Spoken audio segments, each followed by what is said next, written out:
தெலங்கானா மாநிலத்தில் உள்ளாட்சி அமைப்புகளில் பிற்படுத்தப்பட்ட வகுப்பினருக்கு 42% இடஒதுக்கீடு அளிக்க வேண்டும் என்று தேர்தல் வாக்குறுதியை நிறைவேற்றுவதாக கடந்த செப்டம்பர் 26ஆம் தேதி தெலங்கானா மாநில அரசு அரசாணை வெளியிட்டது. இந்த அரசாணைக்கு கடந்த அக்டோபர் 9ஆம் தேதி தெலங்கானா உயர்நீதிமன்றம் இடைக்கால தடை விதித்தது. இதற்கு எதிர்ப்பு தெரிவித்து தெலங்கானா மாநில அரசு உச்சநீதிமன்றத்தில் வழக்கு தொடர்ந்த நிலையில் இந்த மனுவை தெலங்கானா மாநில அரசின் மனுவை உச்சநீதிமன்றமும் தள்ளுபடி செய்தது.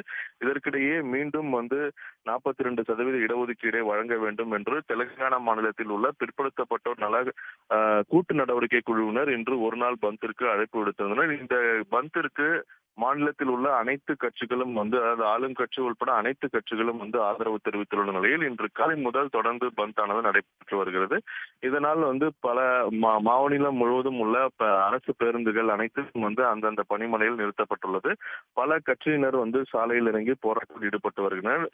42% இடஒதுக்கீடு என்பது பிற்படுத்தப்பட்டவருக்கு வழங்கக்கூடிய உரிமை. இதை யாரும் தடுக்க முடியாது என்ற கோரிக்கையுடன் தற்பொழுது பந்த் ஆனது நடைபெற்று வருகிறது.